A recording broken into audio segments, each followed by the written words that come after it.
They whispered his name with fear, not reverence. He was not remembered for building temples, nor for bringing peace, nor even for conquering distant lands.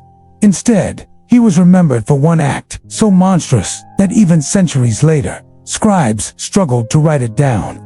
This was the king who made his own servants eat the flesh of his dead son, whether it was cruelty, madness, or a twisted display of power. The tale has haunted generations, for it embodies the most chilling truth about absolute authority. When one man holds unchecked power, no horror is impossible. To understand how such a moment could come to pass, we must begin with the world he ruled, a court heavy with suspicion, where loyalty was demanded, not earned, and where whispers in corridors could end lives. His throne was both a crown and a cage. He rose to power during a time when dynasties were fragile, when kingdoms were bound by blood oaths and broken by betrayals. In such an age, a ruler was not just a man but a living symbol, expected to embody divine right, strength, and fear all at once. And yet, behind the walls of his palace, fear ruled him as much as he ruled others. From the moment of his coronation, chroniclers noted a strangeness in his manner. He was intelligent, sharp, quick with judgment, but restless. His eyes, it was said, were always searching the room, darting toward shadows where none stood. His laughter came suddenly, harsh and brittle, and his silences were longer than comfort allowed. Those close to him found themselves at once elevated and endangered. For his favor was a flickering flame, warming today, burning tomorrow. Servants trembled in his presence, not only because he was king, but because they did not know which king they would face, the calculating strategist or the merciless tyrant. The court itself was a nest of rivalry. Nobles competed for influence, priests reminded him constantly of his supposed divine mandate, and foreign envoys circled like vultures, seeking weakness. To rule in such a climate required more than wisdom, it required terror. And terror, once unleashed, rarely knows restraint. The king understood that the power to terrify was the power to survive. But he also discovered something darker. Terror became addictive. It began with small acts. A servant accused of disobedience would be whipped in public, not simply to punish, but to demonstrate. A noble who whispered against him was stripped of lands, paraded through the streets in chains, and cast into exile. These were not unusual for kings of the age, but in his reign, the punishments grew more elaborate, the staging more theatrical. Executions were not only sentences, they were performances, meant to remind all who watched that their lives were his to command. Yet, those who watched closely saw another side of him. At feasts, he would lean in and ask questions not of war or politics, but of loyalty. Would his servants die for him? Would they suffer for him? Would they do the unthinkable if he ordered it? These questions, half in jest, half in menace, were more than idle musings. They were tests. And when fear is the measure of loyalty, cruelty becomes the currency of rule. The legend tells us that the breaking point came when tragedy struck within his own family. Accounts differ. Some say his son died of illness, others of a fall, still others whisper of poison. What unites the stories is the king's reaction, not grief, but calculation. Where others saw a corpse, he saw an opportunity to display a power beyond the limits of ordinary kingship. A father's grief might make him weak. A tyrant's cruelty would make him eternal. Thus, he summoned his household. Servants, guards, courtiers, they were gathered, trembling, in the great hall. Before them lay the lifeless body of the boy, once heir to the throne. The king's eyes scanned the assembly, daring any to look away. Then, in a voice both calm and cold, he issued the command that would damn his name forever. Prepare the flesh, and let the servants eat. At first, they thought he meant it symbolically. Surely no king, no father, would demand such an abomination. But the guards moved quickly. The orders were clear, and horror spread across the hall like fire in dry grass. Some wept, others begged, a few fainted where they stood. Yet none dared refuse. In a world where defiance meant death, even the most unspeakable order was carried out. What happened next was remembered not in detail but in fragments passed down by scribes who could barely bring quill to parchment. The servants ate, choking back sobs, gagging, praying under their breath, their eyes fixed on the floor. And the king watched. His expression was not one of sorrow, nor rage, nor even madness. It was said to be one of satisfaction, as though he had proven something, not just to them, but to himself. That he was above nature, above kinship, above the very laws of humanity. The tale spread swiftly, carried on the lips of traitors, priests, and exiles. Some dismissed it as exaggeration, a smear by his enemies. But in the minds of the people, truth mattered less than terror, for whether or not the story was literal, it revealed something all too real. Here was a ruler who demanded not only obedience, but complicity in his madness. He could not be resisted. He could not be reasoned with. He could only be feared. And so his court became a place where silence was survival. Servants learned to mask their terror. Nobles learned to flatter even as their hearts turned cold. And all who remained within those palace walls understood the unspoken truth. They were no longer subjects. They were prisoners. And their jailer was the king himself. To understand the horror of a ruler who would one day force his servants to eat his own son, we must first trace the shadowed path that brought him to the throne. No act of tyranny is born in isolation. It grows in soil already poisoned by fear, ambition, and hunger for power. His story begins not with a crown, but with a boy raised in a world where survival demanded ruthlessness. He was born into a dynasty already brittle with suspicion. His father, a king of iron but little wisdom, ruled with a mixture of pride and paranoia. In the court of his childhood, alliances shifted like sand in the wind. Uncles plotted against uncles, cousins poisoned cousins, and the royal family seemed less a bloodline than a battlefield. As a boy, he witnessed executions before he learned his letters. He saw how one wrong word could end a man's life, and how one carefully whispered phrase could earn a fortune. From such lessons, his worldview was forged. Trust no one, fear everyone, and strike first. The boy grew sharp and watchful. He learned to listen at doors, to read the faces of courtiers as though they were scrolls, and to mask his own expressions until even those closest to him could not read his thoughts. Those who underestimated him soon regretted it. By adolescence, he was already gathering loyal retainers. Men and women who saw in him not just a prince but a foursome one who would reshape the world with sheer will. When his father died, the court fractured into factions.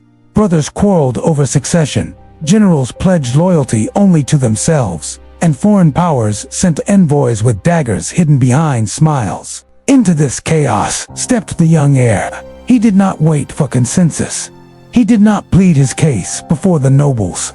He seized the palace, executed rivals without trial, and declared himself king. His reign began not in ceremony, but in blood. The world he inherited was one of turmoil. Outside the palace walls, famine stalked the land. Harvests had failed, not once but twice, leaving the people hungry and restless. Disease crept through the villages, taking children in the night. Trade faltered, and neighboring kingdoms scented weakness like wolves circling wounded prey. The new king understood that mercy would be read as weakness, and weakness would invite invasion. His answer was swift and merciless. Double the taxes, conscript the able-bodied, silence dissent. Better to be feared, he believed, than to be loved. Yet the land he ruled was not merely suffering, it was deeply spiritual. Priests whispered that his crown carried divine sanction, that he ruled by the will of heaven itself. But heaven's favor was conditional, and kings who faltered were seen not merely as failures but as blasphemers. The king knew this, and so he cultivated an image of severity mixed with piety. He attended temple rites with great pomp, sacrificing lavishly to the gods, while at the same time punishing heretics with unimaginable cruelty. It was not faith that guided him, but the knowledge that religion was the strongest chain with which to bind his people. In the royal court, a culture of suspicion reigned supreme. Nobles dined together, but watched one another with guarded eyes. Servants whispered in corridors, but dared not linger for fear of informants. Spies thrived, selling secrets for coin or survival. It was said that in his palace, silence was worth more than gold. Even laughter became dangerous, for one never knew if the king would interpret mirth as mockery. But terror was not only a tool of survival, it was a spectacle. The king transformed his punishments into theater. He staged executions in the public square, not merely to end lives but to etch fear into the collective memory. Criminals were paraded through the streets before they died, their crimes read aloud, their punishment exaggerated for maximum effect. A thief might lose not only his hand but his tongue.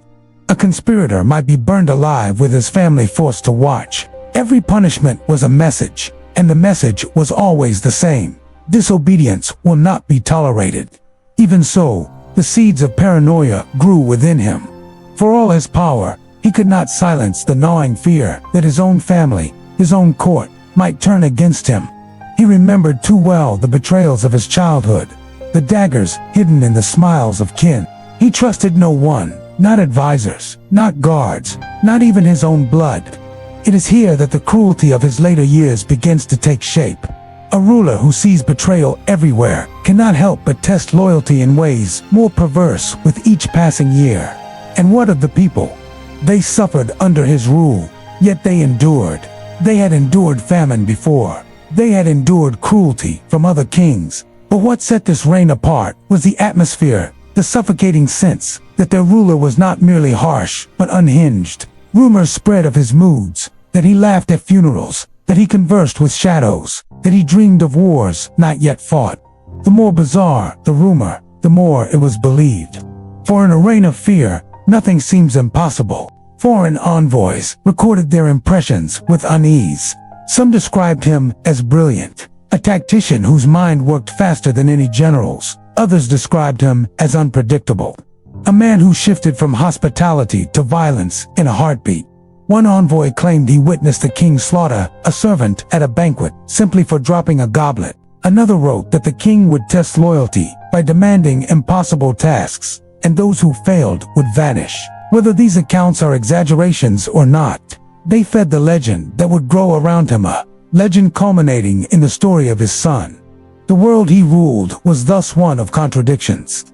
On the surface, it was a kingdom strengthened by fear, disciplined by spectacle, and unified by terror. Beneath the surface, it was a cauldron of paranoia, where loyalty was poisoned by suspicion, and survival meant complicity in cruelty.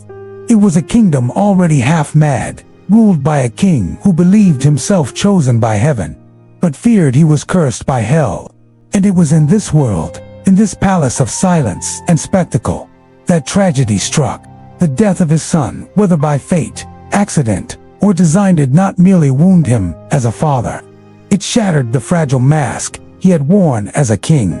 And in that shattering, the darkest command in history was given. Death came quietly, at first. A boy, the heir to a kingdom, lay sick in his bed.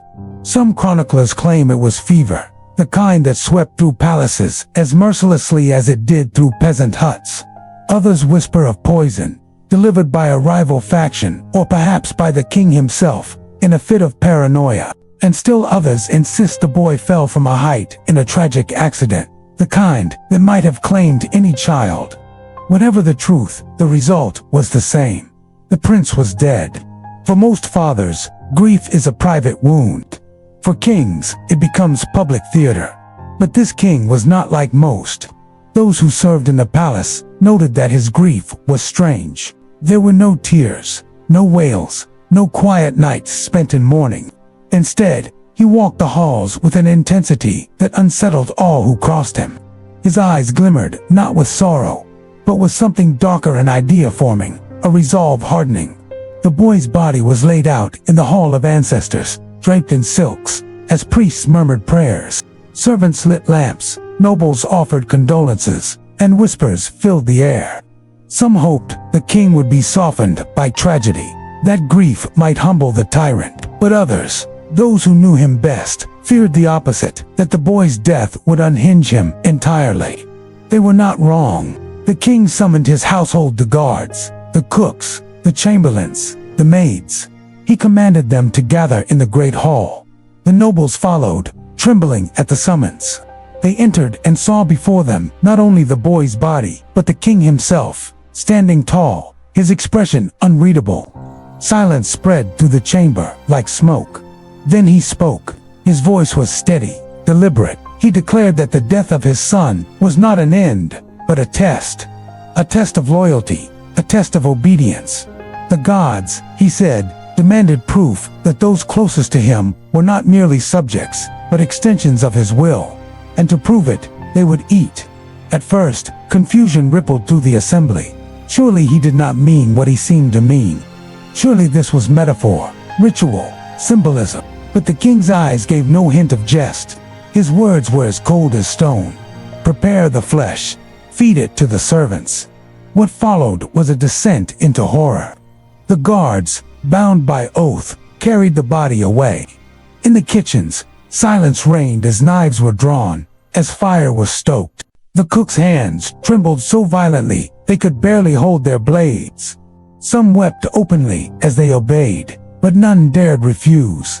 They knew that disobedience was death not only for themselves, but for their families.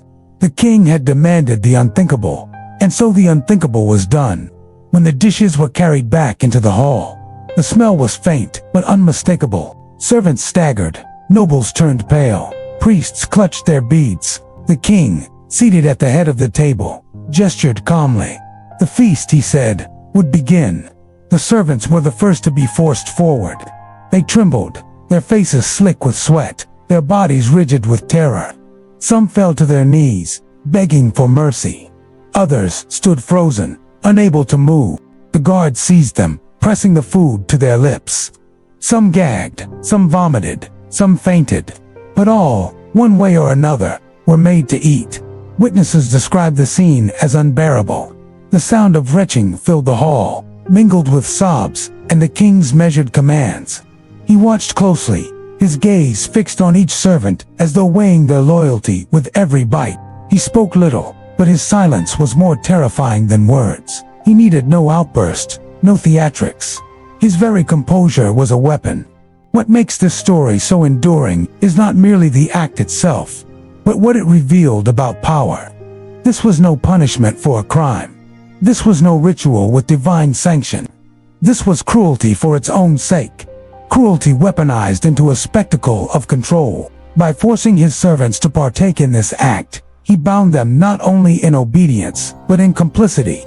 They were no longer merely victims of his tyranny, they were participants, however unwilling, in its madness.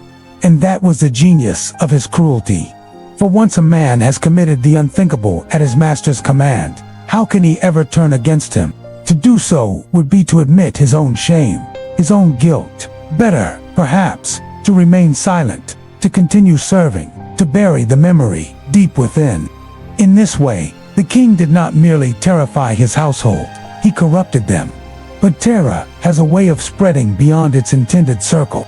Word of the atrocity slipped from the palace walls, carried by trembling lips to the city beyond, and from there to foreign courts. Some dismissed it as slander, too grotesque to believe. Others repeated it with awe, certain that only a ruler touched by both divinity and madness could command such obedience. Whether true in detail or embellished in retelling, the story took on a life of its own. In taverns, it was whispered with shudders. In temples, it was condemned as sacrilege. Among foreign envoys, it became a warning. This was a king who recognized no boundary, not of law, not of faith, not of humanity itself. Yet in his own court, the act accomplished its purpose. No one questioned him again. No one dared conspire. No one dared disobey. The memory of that night silenced every whisper, every plot. The servants who survived bore the horror in their eyes, a horror that spoke louder than any decree.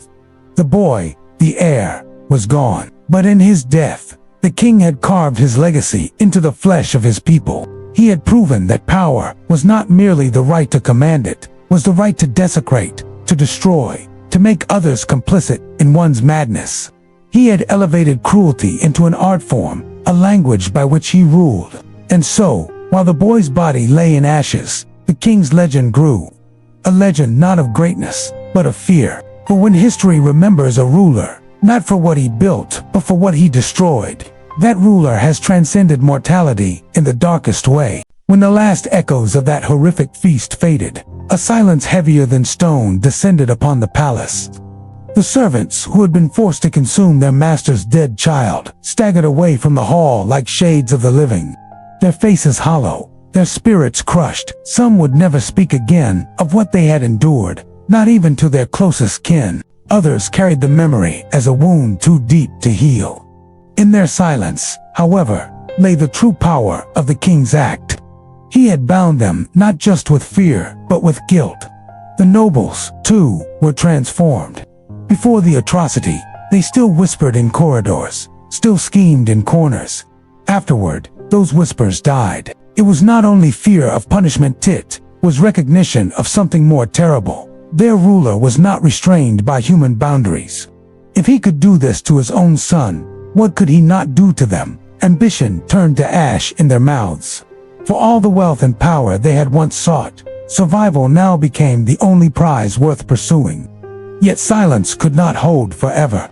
Rumors trickled beyond the palace walls, whispered by guards unable to contain their horror, by exiles desperate to explain their flight, by merchants who caught fragments of drunken confessions, and though the details blurred in transmission, some saying the servants were made to eat the boy raw, others claiming it was a ritual sacrifice to the gods. The essence of the story was always the same. The king had demanded the unthinkable, and his court had obeyed.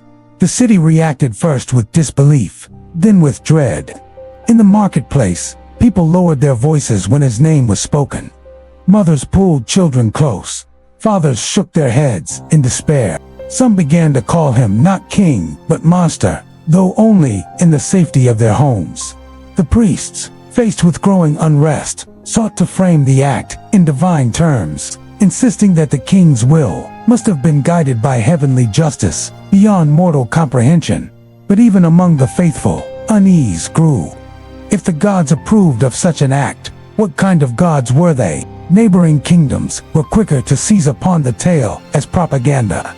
Foreign courts circulated embellished versions, each more grotesque than the last, painting the king as a tyrant possessed, a madman whose cruelty knew no bounds. For them, the story was a weapon, proof to their own people of what awaited if power was left unchecked, and justification for war against a neighbor deemed monstrous. Yet for all their outrage, they also feared him. For a king who could command such obedience, in horror was a king whose authority could not easily be shaken. Inside the palace, life became a theater of silence. The king's presence was now unbearable to those who served him, yet unavoidable. Banquets resumed, but the laughter was hollow, the music strained. Guards stood at attention, their faces masks of stone, but in their hearts, terror gnawed. The kitchens prepared meals as before, but no dish could be served without unease, as though every plate might hide some new demand, some new cruelty. The servants who had been present at the feast bore the worst scars. They avoided each other's eyes, for to look upon one another was to be reminded of their shared complicity. Some fled in the night, abandoning posts, families, and possessions, preferring exile to the weight of memory. Others fell ill, consumed by guilt and terror, wasting away until death released them. A few, it is said, went mad, muttering prayers and confessions until they could no longer be understood. The king, however, seemed changed not by grief but by affirmation. To him, the act had proven his supremacy. No one had defied him. No one had resisted. His authority had passed the ultimate test. He moved through the palace with a new confidence, his paranoia now cloaked in satisfaction. Yet, even as he exuded control, shadows grew around him. For every subject silenced by fear, a hatred deeper than words took root. His reign had become one of quiet obedience. But it was obedience without loyalty, without love. The act with his son became a turning point, not only in his reign, but in the chronicles of his people. Scribes who dared record it did so in veiled language, wrapping horror in allegory. One wrote of a king who fed his people with his own blood. Another described a feast of shadows, where loyalty was measured in terror. These cryptic accounts ensured the story would survive, but they also reflected the impossibility of writing the truth plainly. To do so would have been to invite execution. Yet history has a way of preserving what men would rather bury. The tale lived on in whispers, in songs sung softly by peasants, in warnings told to children. It crossed generations and borders, each retelling bending the details but never the essence. And so, the king's attempt to prove his invincibility achieved something he never intended. It immortalized his cruelty. In the years that followed, rebellion simmered beneath the surface. Not openly, for no one dared, but in hidden gatherings, in coded messages, in the shared memory of that night. The atrocity had broken the spirit of his court, but it had also planted a seed of defiance among the people. For if their king was no longer a man but a monster, then one day, perhaps, he could be slain like a beast. And yet, the king reigned on, untouched. His power was too absolute, his enemies too terrified, his servants too compromised. He had crossed a line beyond which most rulers would have collapsed. But instead, he endured. His kingdom was scarred, but still functioning. His people were broken, but still alive. His enemies abroad were horrified, but still cautious. In this paradox lay the darkest truth of all. Cruelty, even at its most unthinkable, can sustain power as much as it destroys. The aftermath of that feast, then, was not chaos, but silence. And silence, as the king well knew, was the strongest fortress of all. When history remembers cruelty, it is never only about the act itself. It is about what the act meant, how it was seen, and what it said about the relationship between ruler and ruled. Forcing servants to eat the flesh of his dead son was not simply depravity. It was a performance, a message, a ritual in the theater of power. To understand this, we must remember that kingship in his age was not merely politicalite, was sacred. The king's body was more than flesh. It was a symbol of divine authority, a vessel of the god's will. His bloodline was said to carry destiny itself. The heir, therefore, was not just his child, but the continuation of the sacred order. By desecrating his own son's body, the king demonstrated a shocking truth. He was not bound by the sacred order. He could defy even the gods. Cannibalism itself carried layers of meaning. Across cultures, the act of consuming human flesh was often tied to power, to magic, to communion. In some tribes, warriors ate the flesh of their enemies to absorb strength. In others, ritual cannibalism honored the dead, binding the living, and departed together. But here, the symbolism was twisted. It was not enemies consumed, nor honored kin. It was a king's demand that his servants prove their obedience by crossing the ultimate boundary of taboo. In this act, loyalty became not just service but complicity in sin. By forcing his court to partake, the king ensured that they shared his guilt. None could claim innocence. None could protest without condemning themselves. It was the most effective of chains. The invisible chain of shame. The power of spectacle also cannot be ignored. Ancient rulers understood that terror, when public, multiplies itself. The execution of traitors, the mutilation of criminals, the humiliation of enemies all. These were performed not just to punish but to display. Power must be seen to be believed. By turning his son's death into a grotesque feast, the king created a legend designed to echo through time. He made his cruelty unforgettable, and in being unforgettable, it became eternal. Yet there was another layer, the father's authority over the son. In patriarchal societies, the father embodied law within the family, just as the king embodied law within the state. To kill one's child, or to desecrate the child's body, was to push paternal authority to its extreme. It was as if he proclaimed, "I am not just father of this household, I am father of the realm. And if I can command this of my blood, what limits are there for the rest of you?" Of course, the deeper irony was that such an act also betrayed weakness. A ruler secure in his throne does not need to test loyalty with horrors. A ruler beloved by his people does not need to invent spectacles of terror. The very extremity of the king's demand suggested fear. Fear of betrayal, fear of being abandoned, fear of losing control. In his cruelty, he revealed his fragility. Historians have often debated, was he mad or was he calculating? Madness could explain the act as the unraveling of a paranoid mind. But calculations suggest something more chilling. That he knew exactly what he was doing. That he believed terror was the strongest glue to hold his kingdom together. That he valued silence over love, obedience over loyalty, complicity over devotion. What is certain is that the symbolism worked at least for a time. His court was silenced, his servants broken, his enemies deterred. The atrocity became his most powerful weapon, not because it was repeated, but because it never needed to be. Once was enough. The memory alone did the work. And so the legend spread not as mere scandal, but as a parable of power. In foreign lands, kings whispered it as a warning to their own courts. Among the people, it became a story told with trembling, a reminder that rulers could demand anything. Among the priests, it forced a reckoning. If the king could do this and remain on the throne, did that not mean he was truly chosen by heaven, or that heaven itself was silent? The story of the king who made his servants eat his son endures, because it is more than history. It is myth, metaphor, cautionary tale. It reminds us that the ultimate expression of tyranny is not simply to kill, but to make others complicit in killing. Not simply to desecrate, but to force others to share in desecration. Power, in its darkest form, is not about command alone. It is about corruption. And in that corruption, the king found his greatest triumph and planted the seeds of his eventual downfall. Stories of cruelty endure not only because they shock, but because they are repeated. And repetition, over centuries, often blurs the line between truth and myth. The tale of the king who forced his servants to eat his son is one of those accounts where history and rumor, chronicler and propagandist, fact and fable, all collide. The earliest written sources are fragmented.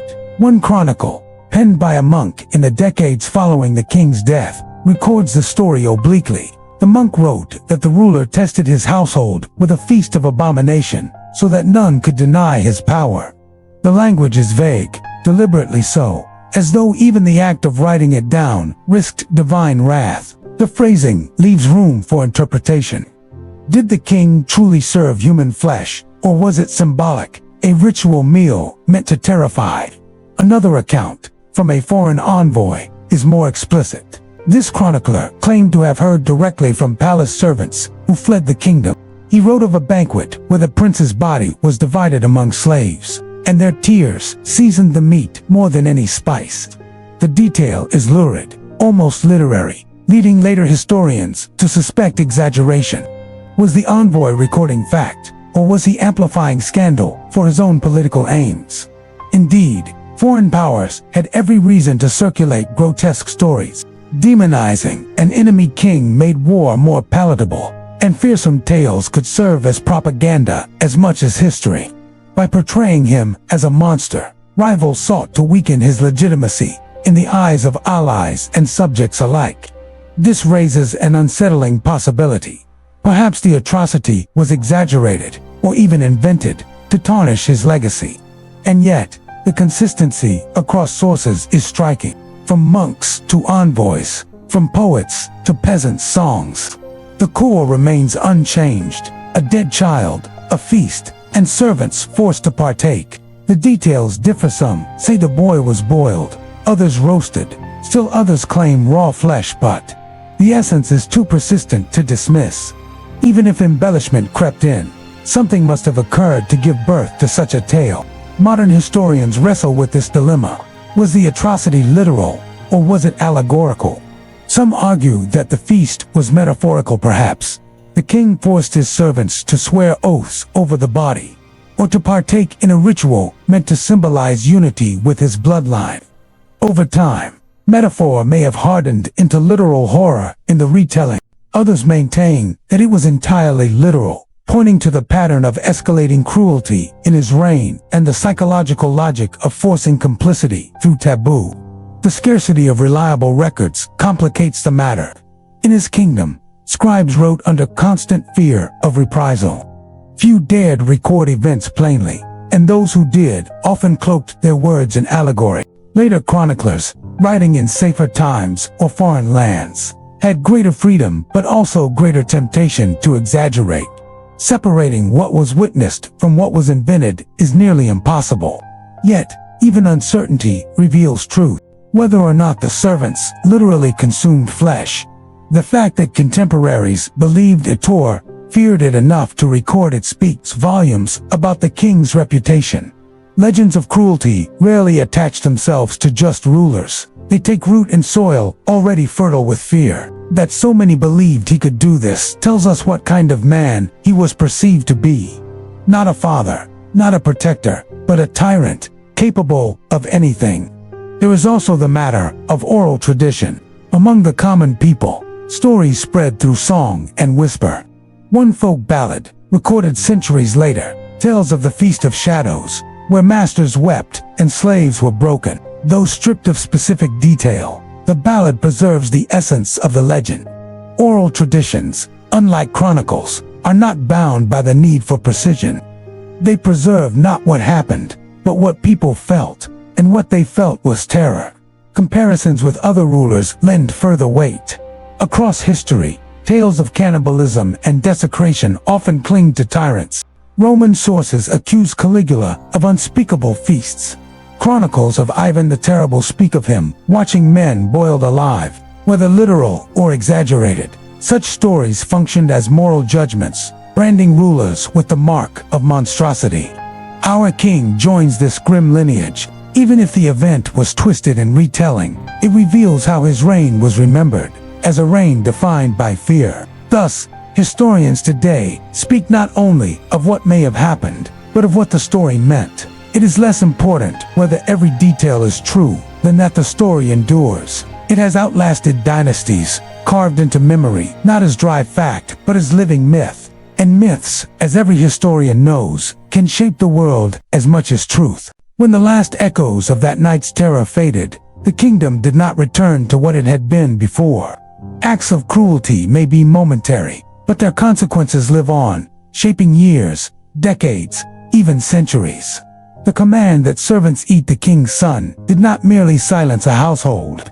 It transformed a nation. The court became a tomb of whispers.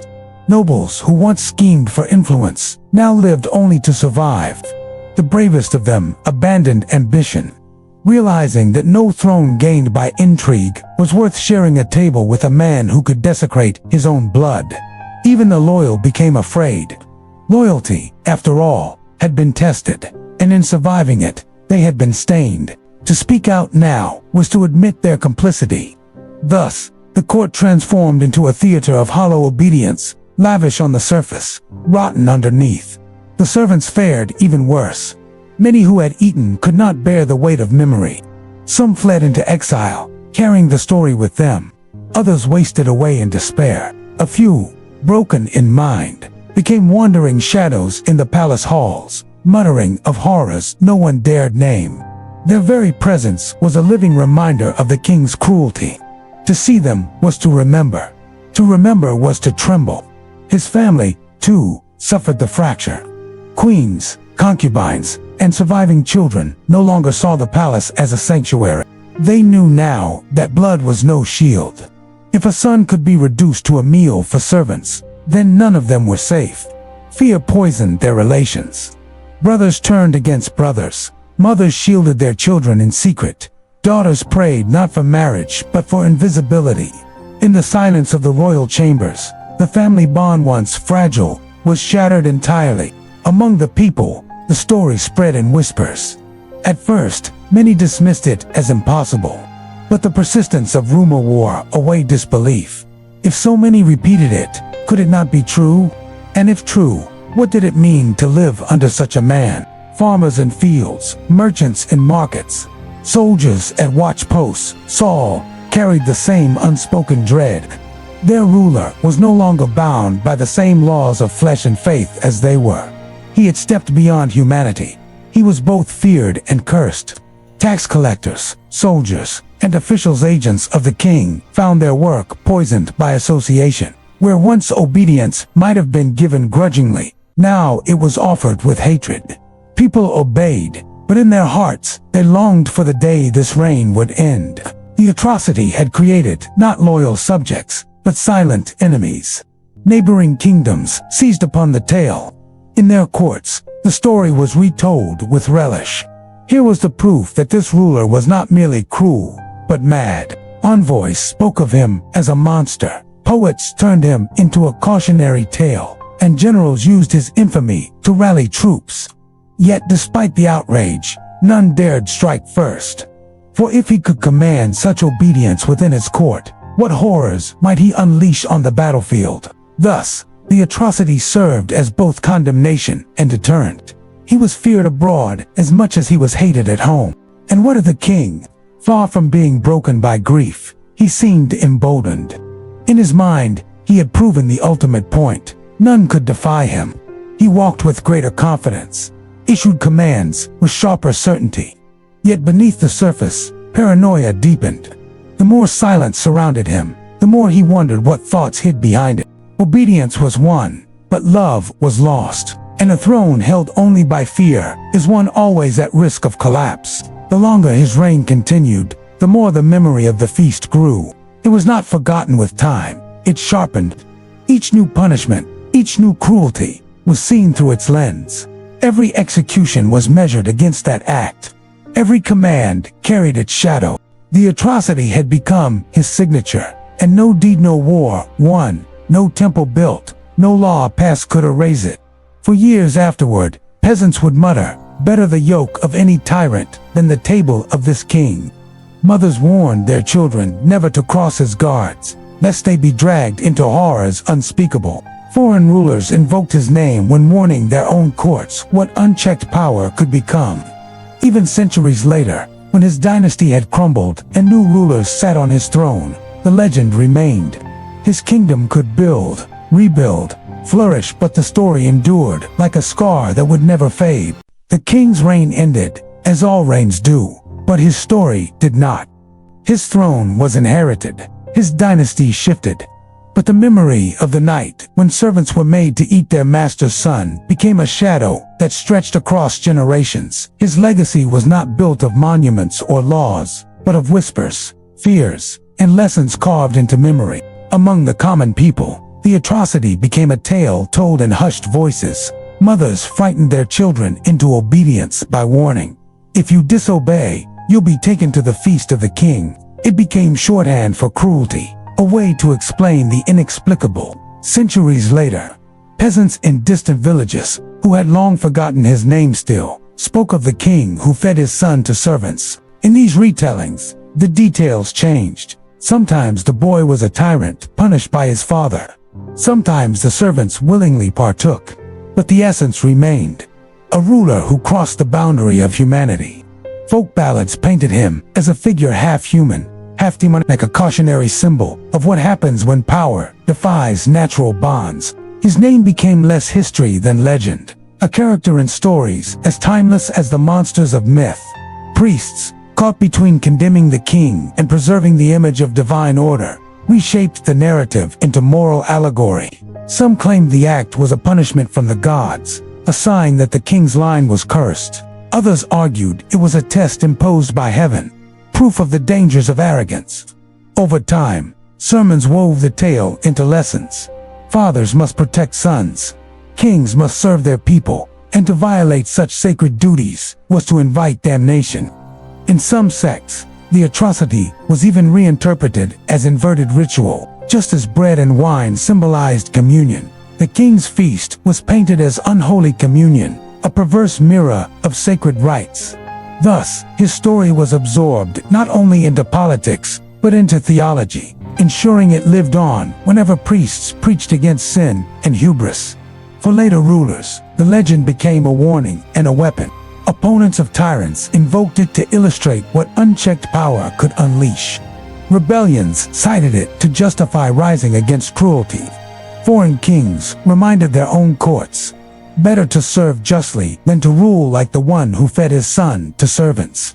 Ironically, some tyrants admired him. To them, his act was proof of what terror could achieve.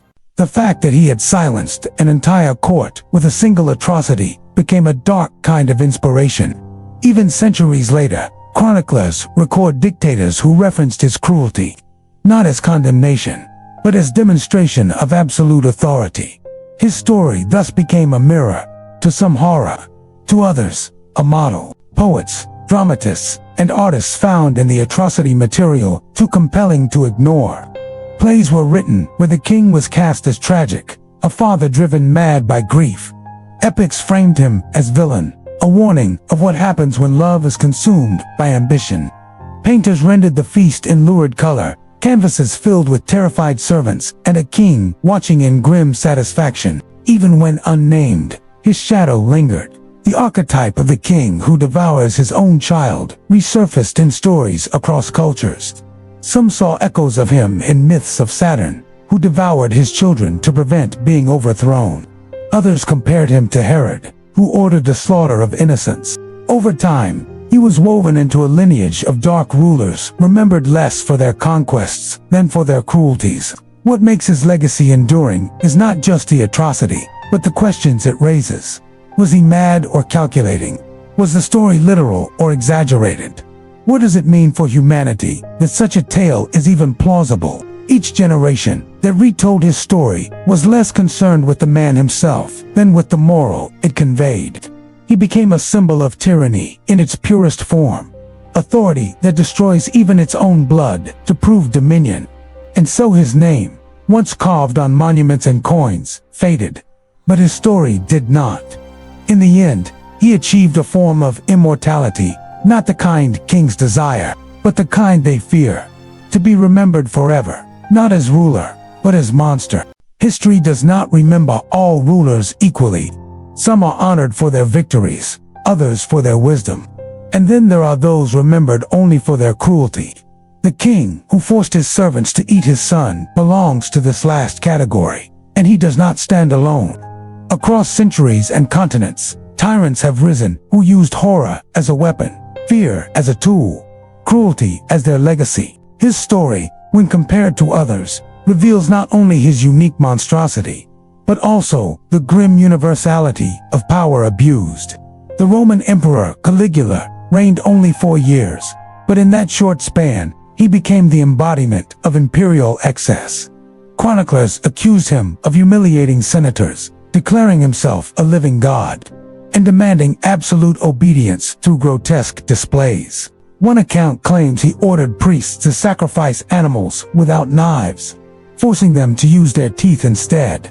A grotesque parody of ritual. Another tale tells of feasts where guests were served food laced with poison. Like our king, Caligula understood that true terror was not in executions alone, but in desecrating what was sacred, by turning religion into mockery, by reducing nobility into clowns. He made all Rome complicit in his madness. Centuries later, Ivan IV of Russia, known as Ivan the Terrible, would wield cruelty as systematically as any general wielded an army. He formed the Paranoia, a secret police who unleashed terror across the land, burning towns, slaughtering entire families. One infamous episode tells of how he killed his own son in a fit of rage, striking him with his staff. The image of the Tsar cradling his dying heir became immortalized in art and memory. The echoes with our king are haunting. Both men, consumed by paranoia, turned violence inward, destroying not only their enemies but their own blood. Both made their courts complicit in acts too horrific to forget. Both became remembered less for what they ruled than for how they destroyed. In Wallachia, Vlad III, better known as Vlad the Impaler, earned his name from a tactic designed not merely to kill but to terrify. He impaled his enemies on wooden stakes and left their bodies displayed for all to see. When Ottoman envoys entered his lands, they found forests of the dead bodies, swaying like grotesque banners of defiance. Like our king, Vlad weaponized spectacle. The point was not efficiency of death, but visibility of cruelty. Every passerby, every survivor, carried the story further. Terror spread faster than any army. Not all tyrants remained tyrants. The Indian Emperor Ashoka began his reign drenched in blood, waging brutal wars that slaughtered hundreds of thousands. His early rule was marked by cruelty and conquest. Yet after the horror of the Caligula War, Ashoka turned to Buddhism, renouncing violence, embracing compassion. He transformed from tyrant to moral philosopher. Here the contrast with our king is sharp. Ashoka's cruelty became his shame. a wound that redirected his life. Our king, however, embraced cruelty as proof of power. Where Ashoka changed, our king calcified. What unites these rulers, Caligula, Ivan, Vlad, and our king is not merely cruelty but performance. Their acts were designed not only to punish but to be remembered. They turned horror into theater, fear into spectacle. For them, cruelty was not a lapse, it was strategy. But what also unites them is their fate. None were remembered for their achievements, their reforms, or their victories. They were remembered for their darkness.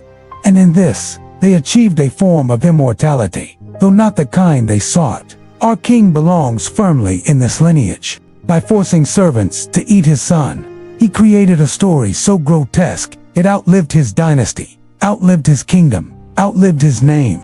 It was cruelty perfected as legend. In the end, what do we remember of this king? Not his policies, not his victories, not his palaces or temples. We remember the night he silenced a hall with horror. The night he turned grief into cruelty, obedience into complicity, power into desecration. The night when servants, trembling, were forced to consume the flesh of their master's son. That single act became the symbol of his reign. And perhaps that is the truest lesson of history. Cruelty endures longer than glory. Kings rise and fall. Empires expand and collapse. Laws are written and forgotten. But stories of cruelty, of the moments when rulers crossed the line of humanity, those endure. They cling to memory because they reveal something timeless, something terrifying, the fragility of civilization, the ease with which power can consume compassion, the way obedience can be twisted into silence. For his court, the atrocity was a chain. For his kingdom, it was a wound. For his neighbors, it was a warning. And for us, centuries later, it is a mirror. It forces us to ask, how far can power go before it ceases to be rule and becomes monstrosity? What happens when loyalty is no longer devotion, but corruption? What does it mean that ordinary men and women, bound by fear, became instruments of horror?